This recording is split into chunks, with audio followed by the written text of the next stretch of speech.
You got loans right and left, you got credit card companies knocking at your door for payments. Wouldn't it be easier to consolidate all your debts into one payment? Maybe not. In this video, I'm gonna break down why debt consolidation is a bad idea and when it might actually help. All that's coming up now.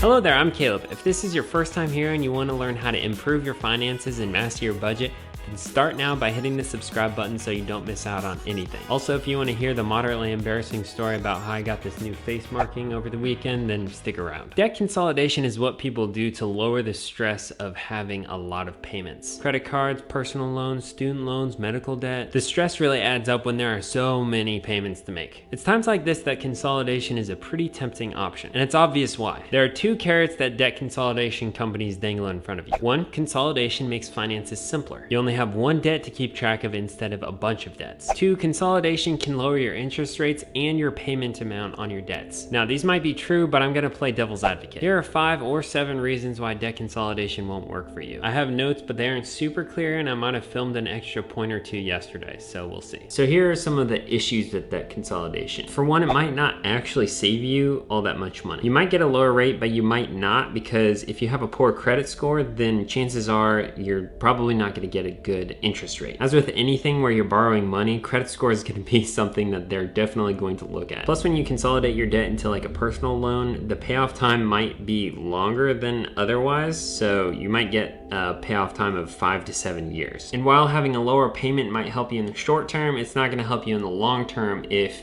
even with a lower interest rate, you're paying more interest over a longer period of time. And along those same lines, if you do get a better interest rate, it might require you to put up some sort of collateral, like your house or maybe a car. Now imagine you've got all these unsecured debts and you wanna put them into one single payment, but that requires you to put up the collateral of your house in the form of like a home equity line of credit. Well, if you start falling behind on that loan, then suddenly you might lose your house because you did this debt consolidation deal. Please don't ever go turning a bunch of smaller unsecured debts into a larger secured loan. We seriously don't want to risk the chance that you might lose where you live. Debt consolidation doesn't actually change the amount of money that you owe. As Ramsey's solution says, debt consolidation just moves your debt around. It doesn't actually do anything to it. This can be potentially dangerous because it'll make you feel like you did something about your debt when you really didn't. At least nothing fundamental like the amount that you owe. New point, I lost track which number I'm on. Debt consolidation doesn't actually change the habits that put you in debt in the first place. Here's the deal, if you have put all of your debts into one single payment, suddenly you have all these credit cards with no balances. Kind of feels like you have less debt now, doesn't it? This goes back to the whole moving your debt around just makes you feel like you did something when you didn't. That feeling that you have less debt is just that, it's a feeling. Don't give in. That's why if you do consolidate, I recommend you getting rid of those credit cards that put you in debt in the first place. If credit cards is one of the culprits, that is, which there's a pretty good chance. Hey, you can still get points, just use a rewards debit card like the point card. You can still get rewards, but lose all chance of incurring more credit card debt.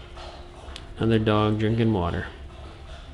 Seriously though, habits and behaviors are what you need to change in order to become financially successful. If you just put all your debt into one payment but don't actually change anything about how you handle your finances, consolidation was a waste of time and money. Another issue is you might be putting a lot of upfront costs into your debt consolidation because of origination fees, balance transfer fees, closing costs, and annual fees. Fees are one of the greatest ways that companies make money. And the thing that you have to remember when you're looking at all these fees is how long is it gonna take me to at least break even with a lower interest rate.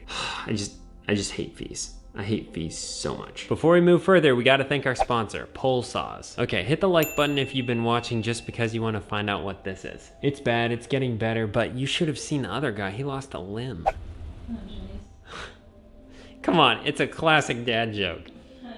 A tree. I'm talking about a tree. So this past weekend, I was cutting down tree limbs with a pole saw and I completely miscalculated one of the branches. And I've gotten quite the set of reactions like, oh, Caleb, you didn't know that things fall down? And the answer is yes, of course I did. I just didn't know that it would land in that way and then fall back towards me in the It was weird. So now I've got this scab, I've got a nice little bump on my head, and several, did Bailey beat you up? Fortunately not. Regardless, pull saws are incredible tools that really help you clean up tree limbs on your property, just at the expense of some headaches. I like this table that Ramsey's Solution uses to break down debt consolidation and whether it's worth it or not. Basically, the only exception to the no consolidation recommendation is in terms of student loans. But it comes with caveats. Like if there's no charge to consolidate, if there's a lower fixed rate, if the repayment period is shorter, and if it doesn't change your motivation to actually pay off your debt. I think those are some good suggestions. To be clear, I understand why people consolidate. It really could make finances simpler if you have a lot of payments. However, it doesn't mean that it's best for your finances. You might not actually save any money, and it might lower your motivation and speed of your debt payoff. So choose wisely. I mean, one of the things that I talk about on my channel all the time is paying off debt quickly. In one of my videos, I talk about the differences in how people can pay off debt, and the debt snowball is one of the big ones, where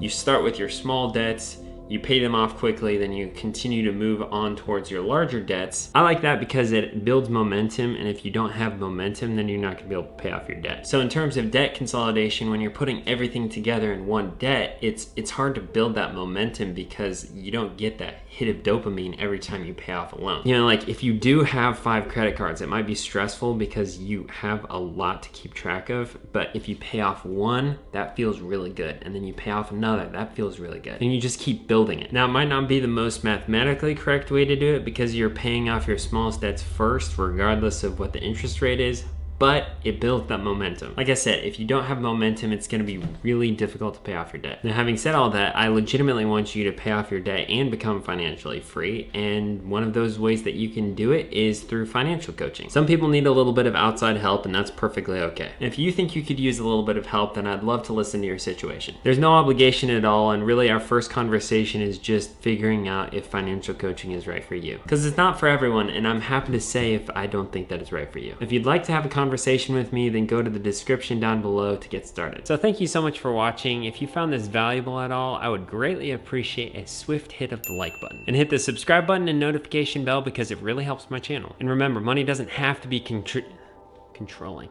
That's right, money doesn't have to be controlling. In fact, you don't want it to be controlling. And remember, money doesn't have to be confusing. You can control it. Being past 100 subscribers now, I want to give a quick shout out to a couple of my online friends who have stuck around since the beginning and interacted on most of my videos. Barlow from Barlow Street and Leroy from 40 and Broke, thank you for your encouragement and support. You can check out their channels down below. Now, if you want to see a video about the point card I mentioned earlier, then check out this video up here. Or if you'd like to see a playlist that I've compiled about paying off debt, then check out this playlist down here.